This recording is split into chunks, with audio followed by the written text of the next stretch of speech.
let's just kick off with you. Just tell us a bit about who you are, where you're based, the work you do, and what's your point of difference in your area.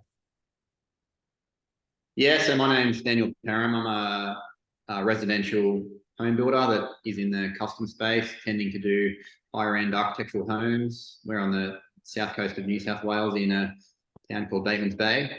And I guess our niche is that we do design and construction. So we do that all under one roof, and we try and basically capture all of the clients' wants and needs under one roof and keep it all internal, so they're not having to deal with multiple people along the way. Having said that, we do also work with architects, so it's not like we exclusively do our own stuff. But yeah, that's just a bit of a general overview of us and what we do. And more to that, I'd say we definitely embrace like the latest and greatest technologies in terms of what's available in the building industry, and make sure that we're kind of on the forefront of what's available to everyone out there. I'm glad you said that, because that's probably the number one reason like we're having this conversation, right? We only recently started working together, but that's the thing that jumped out at me. I've been doing this for 19 years, obviously like 1,000 builders. So I've seen a lot of time in the trenches, but that's the thing that really struck me, is that you are all over technology, and you're doing something amazing at the front end with your sales process and how you've automated. And we'll get to that in a sec. But when we kicked off about 3 or 4 weeks ago, you mentioned to me that you want to make yourself redundant in the business in 5 years. So tell us a bit about your plan to do this, and what does it ideally look like?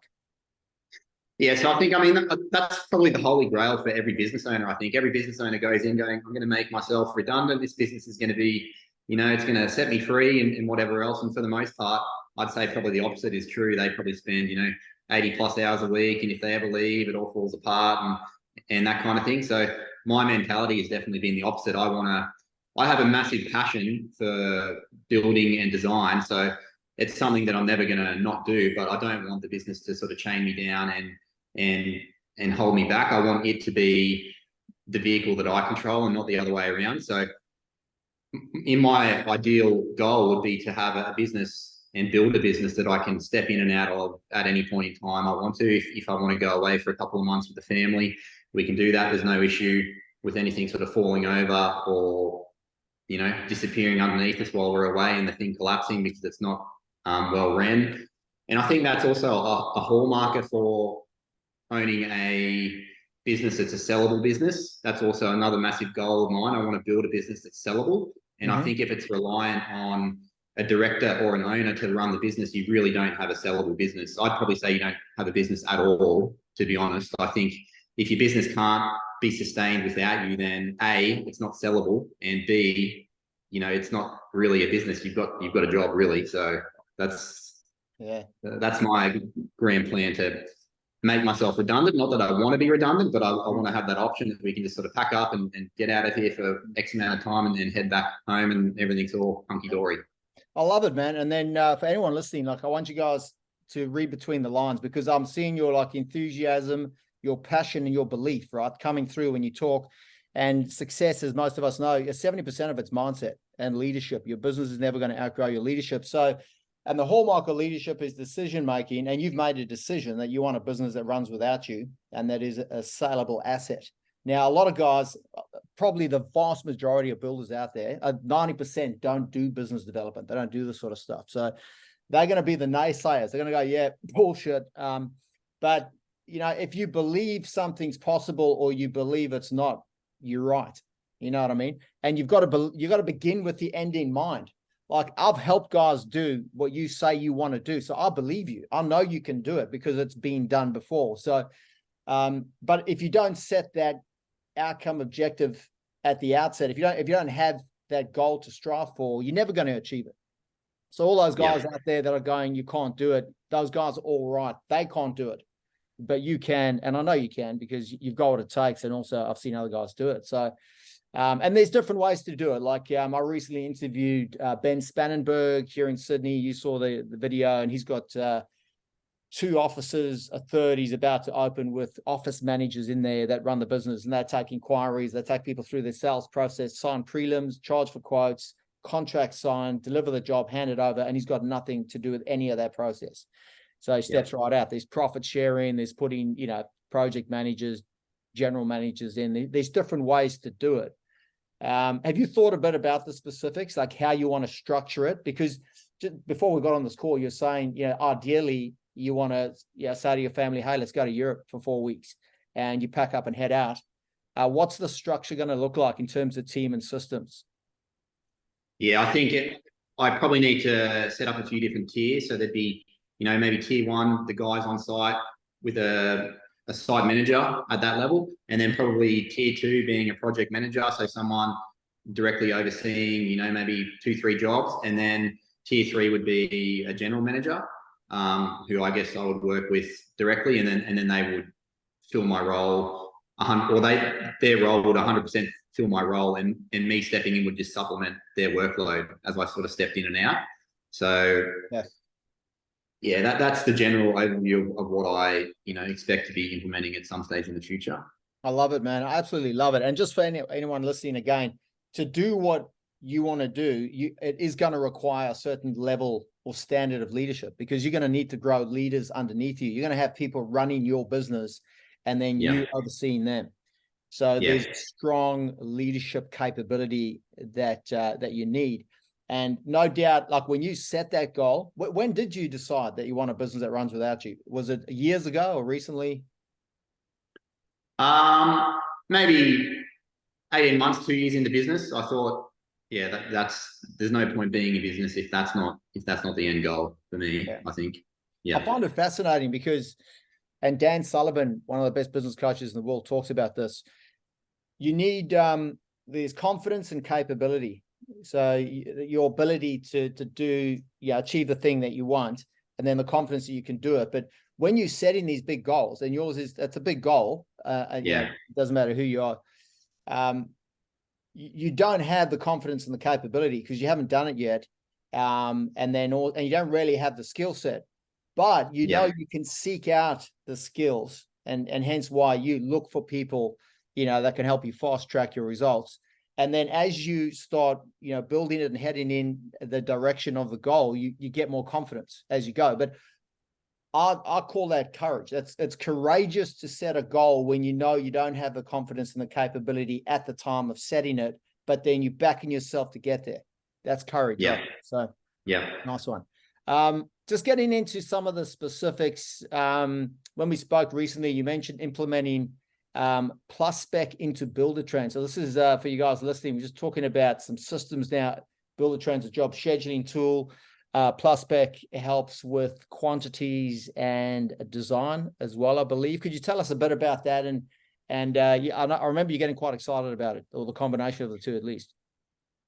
Yeah. So to give you a bit of a rundown, plus spec is the program that we use to do all of our design and drafting in. So when a client comes to us and approaches us to do the design, we do it in that program, and it's a 3D modeling program. So you can fly clients through it and, take them through their home, and even the guys on site, I can, pivot them around and they can have a look and get a really thorough understanding of how it's being put together. But that program itself is a BIM system. So that just stands for Building Information Modeling. And so when you're drawing a wall, you're not just drawing a blank wall, you're actually drawing in stud work and gyprock and cladding and, termite barriers and nogs and hardware and all this other sort of stuff, depending on how you approach it and what materials you want to select to build that wall. But as we're building that wall, because it is a BIM software, it's automatically quantifying all of those materials for us. So it's giving us a bill of quantities at the end. And then the secret recipe, or the secret sauce in that recipe, I guess, is implementing cost codes for every single one of those materials. And there's a couple thousand materials, so it's not a small task, which then gives you a live update of that house. And you can also insert labor costs in there based on square meter or linear meter rates. So by effectively building a 3D working model of a house, I've then got a working costed model of that house that I can instantly hand over to the client. And if they want to retract something from that, it instantly updates the price, or if they want to add to it, it instantly updates the price. And it's also updating the DA plan set and the 3D concept all in one as well. And then moving on from that, once they do progress into construction, all of that cost coding is pre-filled in plus spec. So it talks to our cost coding in Buildertrend. And it just means that when we come to schedule and run the job, it's a lot more seamless. All of the data that's gone into PlusSpec initially is talking to Buildertrend, and there's no confusion or overlap as you're kind of moving from one platform to the other, which can often be the case. Fantastic. So the cost codes in PlusSpec align with the codes in Buildertrend, or you basically importing them, aren't you, into Buildertrend? Yeah, well, so the cost codes have actually originated from Buildertrend. So we've exported the cost codes from Buildertrend to PlusSpec and nominated them to every material, so that as they get sucked into Buildertrend, it knows that materials X, Y, Z belong to the framing component of the job, and materials A, B, and C belong to the concreting component of the job, and so on and so forth. So, and then I'm assuming those codes match with what's your codes in Xero as well, your bookkeeping system. yes, correct. So it's basically those three programs all working together in one homogeneous fashion, so that because it's super critical that, you know, for me at least, that we're cost coding and tracking our costs on our job, not only on, you know, just what did that entire job cost us. We need to break that down to granular, so that it's what did this component of the job cost us, what did that component of the job cost us, because then that information can be used and fed back into future jobs. If we had an overrun on framing by, say, 100 hours and an overrun of $10,000 in materials, then we know why, and we know what component of the job it came from, rather than just looking at a massive lump sum job and saying, oh, the whole job ran over by 100 grand. Well, that's more or less useless information if you haven't broken it down to more of a granular state, so that you can see where your wins and your losses are, and you can utilize that information moving forward and build it into the next job to make corrections as you see fit. Absolutely. Are you guys issuing purchase orders through Buildertrend yet, or? Yeah, so we purchase order anything that's like a fixed price quote that we get from either subcontractors or suppliers. Mm-hmm. And my process on that is just to ensure that, because as you can imagine, a job might run for 12 months time, and we might get, you know, 6 progress payments from, say, the plumber throughout the course of that job. And if he's provided a fixed price quote at the start of the job, the idea is that we can just monitor all those 6 payments and make sure that they total up to the purchase order that he originally quoted us for, so that he's not overrunning his costs, which can quite easily be very muddy after, you know, a 12-month period and multiple progress payments coming through, and maybe variations as well. So it's just, that's how we maintain clarity on that, and make sure that you know, no additional bills are slipping through or anything like that. No, fantastic. But not to go too deep into the weeds, but what about labor costs, like your carpentry and yeah, your time or your supervisor's time? Yeah. So all of my guys have the Buildertrend app on their phone, and each day they're nominating what job they were on, what task they were performing that day.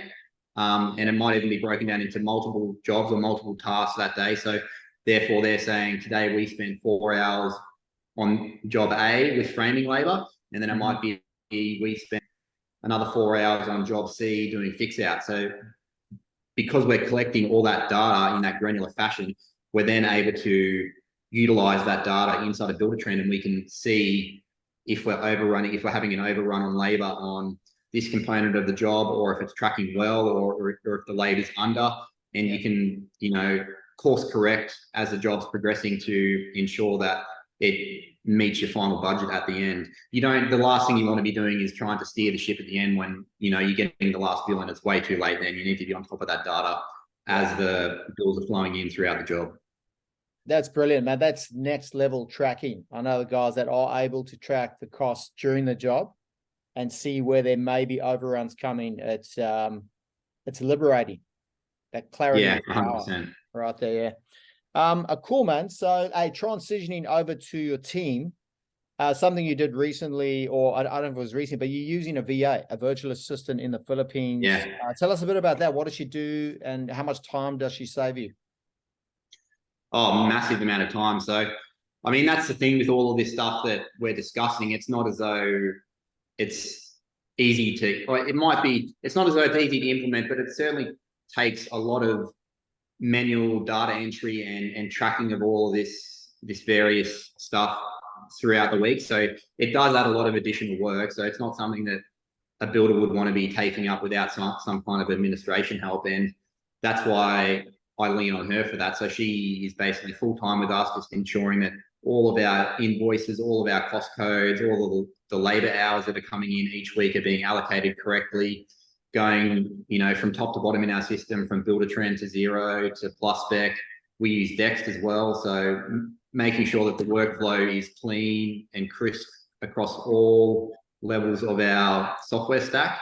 And so there's quite a lot of work in that. It's not super difficult work. It's just a lot of manual data entry back and forth. And it's obviously got to be quite concise. So to make sure that it is, I've gone ahead and pre-recorded a heap of videos for her that pop up as tasks that she's got to tick off at the end of the week, or at critical stages, maybe monthly or weekly or even daily, to make sure that she's doing them, how I want them to be done. Because from my business to another building business, we would vary slightly, even though we're in the same industry. So she's got pre-recorded videos that she probably only has to watch the first time she does it. And then after that, she's kind of off and running, but it just means she doesn't have to lean on me to say, how do I do this or how do I do that? So it's all there for her, and she's ready to sort of unpack it and run with it. Yeah, man, I love it. The pre-recorded videos, I want to get to that in a sec as it relates to your sales process and the automation you've built in there. But how did you find the VA? Was it easy process? Yeah, I would say I would highly recommend getting a VA, and I think you only get out of them what you put in. So they definitely need a bit of direction in how to adopt your process. So it's not like a simple plug and play, like you hire a VA and you talk to them once a month and that's it kind of thing. You definitely need to kind of build out some kind of workflow that you want them to follow, or something of that nature, and give them a bit of direction on how you want your process. Did you use a recruitment agency, or did you just jump on a site like Upwork and find them there? No, I did use a recruitment agency. Yeah, but they basically just interviewed 3 VAs for me, and then I picked one, and I think they gave her a couple of days of just overview general training, and then it was over to me from there. So yeah. And was it fairly easy to onboard, or was there a lot of hand holding taking her through your processes? No, I think for me, it was fairly easy to onboard because I had those pre-recorded tasks that would pop up on our internal project management system for her to, go through each week. So it was very structured for her. There was no, it kind of wasn't, she wasn't wading through the reeds and wasn't aware of kind of what her tasks were or weren't. It was very structured and very much, she very much knew what she had to do and what her tasks were. Fantastic, man. No, it's brilliant. And again, the data you get is invaluable, and obviously freeing up a lot of time. And it's just an example of the world we're living today, where you can access people, at a good hourly rate, coupled with good systems and technology as well, which just optimize efficiency.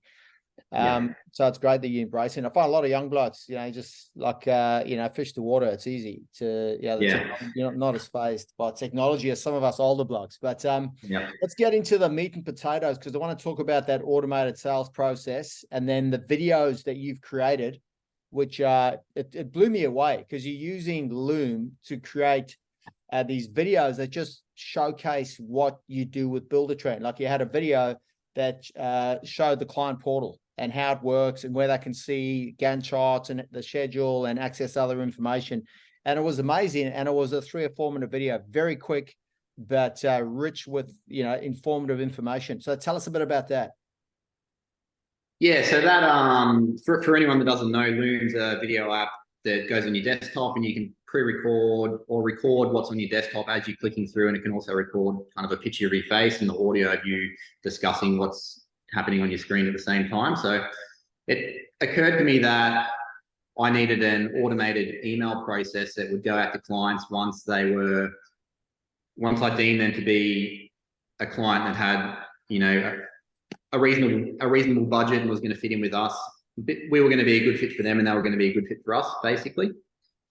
And on the back end of our building company, there's a lot of internal stuff that goes on that is very hard to get across to a client without, say, having them come into my office and me sitting down with them for maybe an hour and showing them the scope of what we do and the breadth of the software that we have in place to support them throughout the building process. So I was really trying to get across to them how valuable that is, and how much of a point of difference that is for us using all that software. Because I would say it's very uncommon.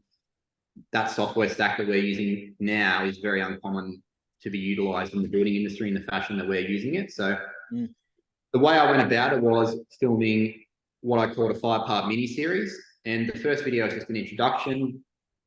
And then it flowed through to talk about all the different processes that we have in place for our clients when they come and work with us.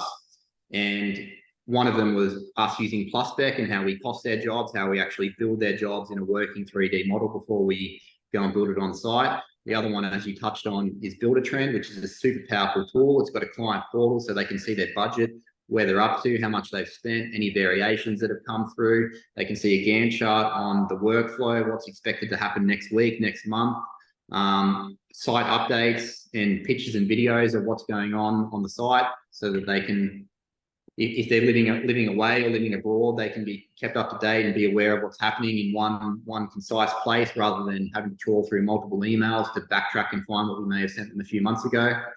And then the other videos were just more about how our contracts are laid out and what it's like interfacing with us and our WH&S policies and other various kind of internal operations with the company. But I found it to be an extremely powerful tool, and it kind of filled in that void that can often happen after you go and meet a client or deliver a proposal. There might be maybe a 1-month period or a couple of months before you actually start the work on site, and that silence can become a bit deafening sometimes. So it's good to kind of have that automated email stream that goes out to them, and it feels like they're still being engaged by me and being kept up to date.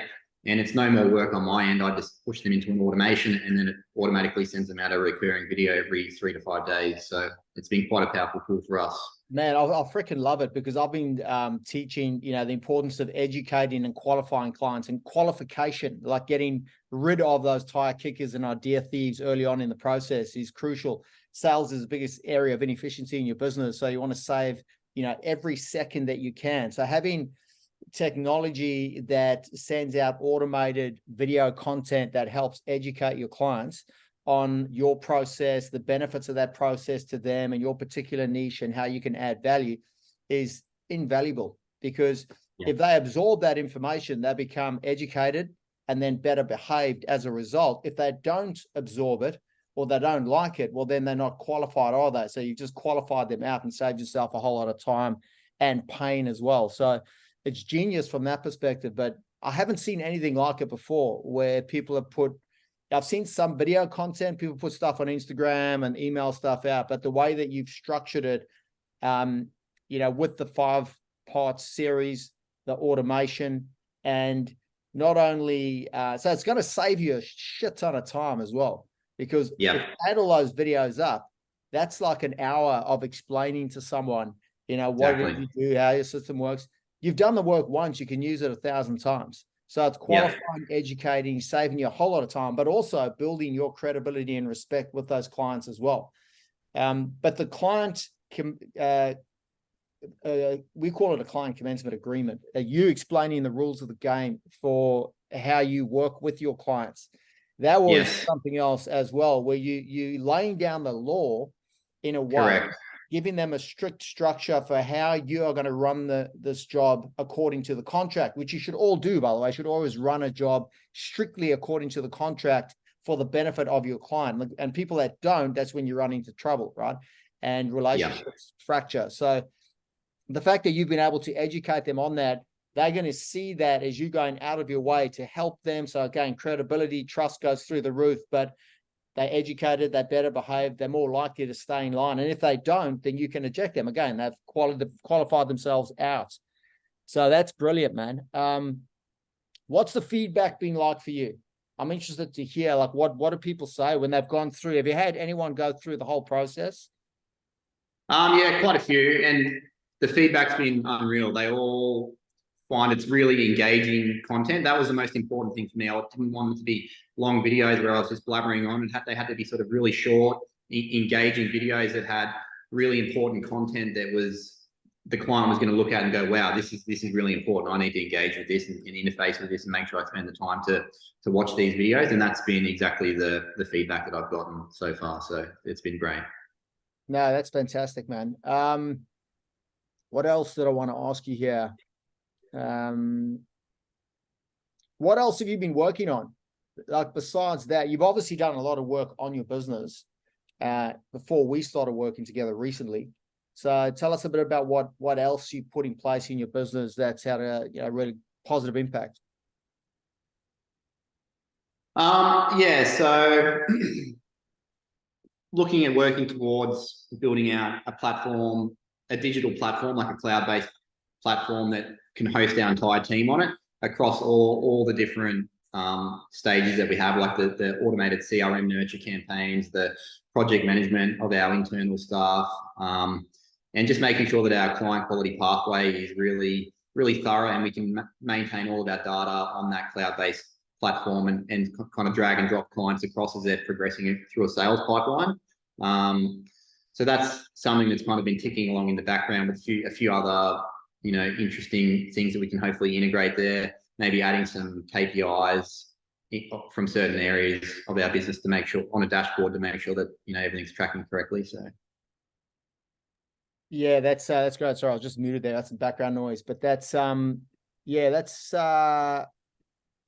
next level, having a control panel that gives you real-time data that you can then again make informed decisions about and course correct, which I'd imagine not many guys are doing in your area. So keen to hear, like, what's the reaction in your community, because you're down in a coastal community.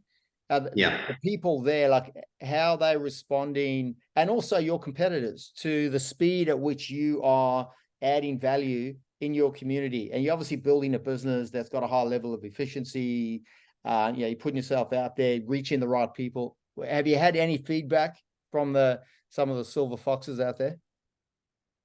Not really. I haven't probably had any feedback directly from kind of older competition, but I would say broadly speaking, the competition down here is exactly that. It's older builders that are probably 50 plus and have been in the game for a long time. So I definitely have a lot of respect for those guys.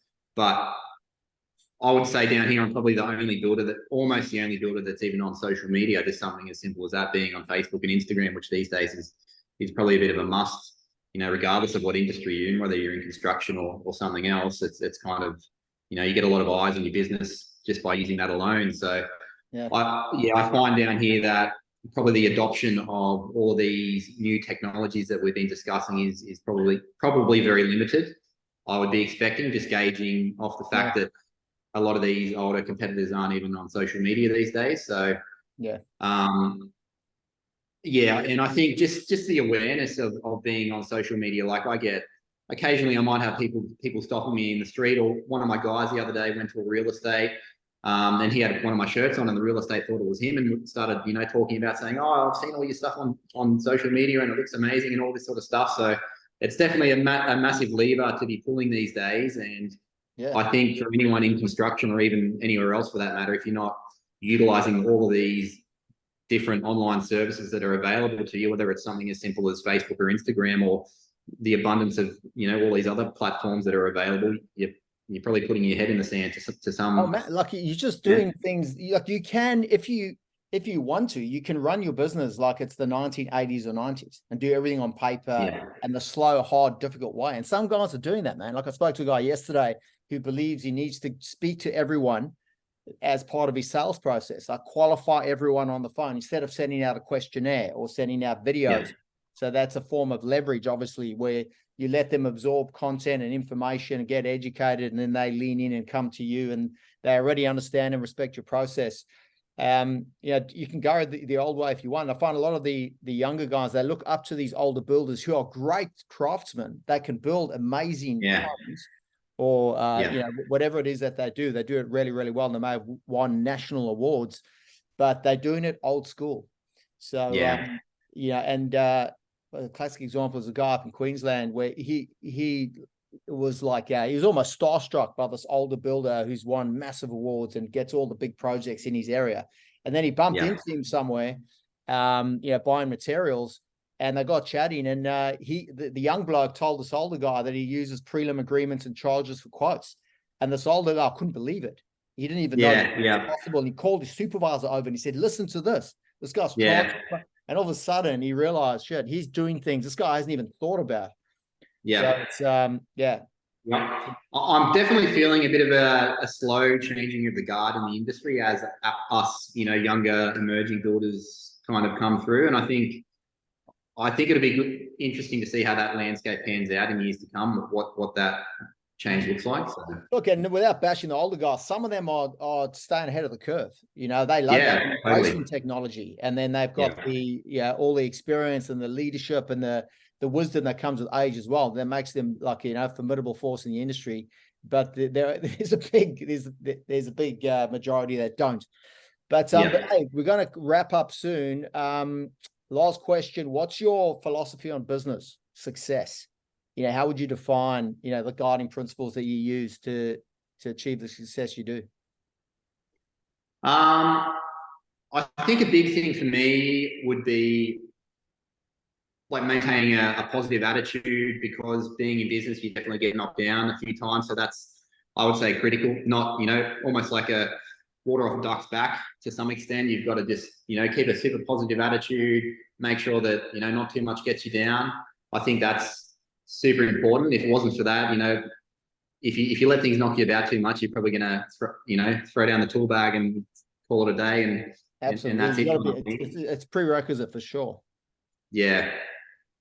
So definitely maintaining that kind of attitude. And then I would just say, like in this day and age, reach out to as many different, either builders you look up to, or consultants, or third-party professionals who you think are able to assist you in your business. That's what I've done, and it's been a massive, massive help. Like the gains that I've gotten from just even simply speaking to other builders, or employing a consultant to review something in my business, or show me what the best practice is, has been absolutely fundamental to the groundwork that I've laid for my business. So I'll see it. The guys that are open, stay open, right, to new ideas, and then just absorb like a sponge, and then take what you can, little bits and pieces, whether it's a idea, philosophy, tool, test and measure, tweak, and then you create.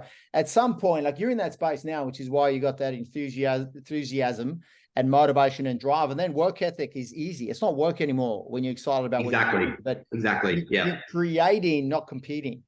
You're literally creating something that's exciting, fulfilling, and you spring out of bed every morning. And you're in a unique category of human when you can, I believe it's rare, and it's, you got to be grateful to be able to live that lifestyle. That's exactly me, what you said there, springing out of bed every morning. Like there's never been a day that I've kind of got out of bed going, oh, I can't stand to face what I've got ahead of me in work today, or a client that's, doing X, Y, Z. I've always got a spring in my step, super keen to tackle the day and, work on the next big project that we're undertaking. It's just super, I'm super passionate about it. So.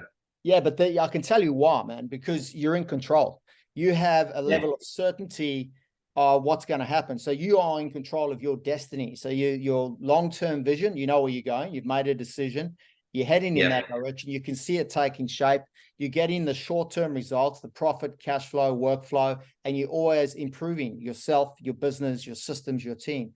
And it's exciting, man. I always maintain it's, outside of having kids and a family, building a business that works is fucking exciting. Just quickly, I know a lot of guys, once you're making profit, consistent, profitable cash flow, you want to, build start building for yourself, do a couple of developments. You're interested in doing a property portfolio as well. Tell us about that quickly. We've got a couple of minutes. Yeah, that's, again, a massive passion of mine. I would love to, I feel like by going into developing, building and selling residential homes or whatever it may be, I would just really be able to push all of my passion for design and construction into that building. It would just be like a creative outlet for me, almost being able to design something that I was, really loved, spent a lot of time on, was passionate about. It would almost be like a hobby. Like I think I'd enjoy it that much that doing my own private developments could become a bit of a hobby for me in some respect. 100%. And then imagine doing one, and then the validation when you create something that's your ideal, whatever home it is, coastal home, and then you Airbnb it, and then use it almost as a display home where it's positive cash flow. People are going through it, and then you're letting them know in the welcome book that if they want a house like this, that you can help them build. But then, if people fall in love with it and they go, we like this, it's a, whatever it is, beautiful beach style, open plan, lots of natural light and smart technology throughout. and Yeah. then an eco-friendly or whatever. Yeah, that would be a real rush. Yeah, what you've touched on then, I think, is a great use case of that too. You can build basically just a perfect marketing machine of what you like. The house, you can model the house around marketing your target market, so you can build it to have all those innovations in there that you want and that you want to sell to clients. And exactly like what you said, a display home. You know, you can market the entire process, the build from start to finish. I think it would be. I love that concept of having a display home that's also an investment property that's like generating leads, but is a appreciating asset that's positive cash flow at the same time. So it's just like layers. There's marketing, cash flow, investment, equity building, and then, but more importantly, there's something that you're passionate about, and it's a reflection of you and your ideas. So yeah, exactly. Yeah, mates, I absolutely love it. We've only just, got to know each other, so looking forward to the journey ahead. Thanks again for your time. Have an awesome weekend, man. Yeah, thank you.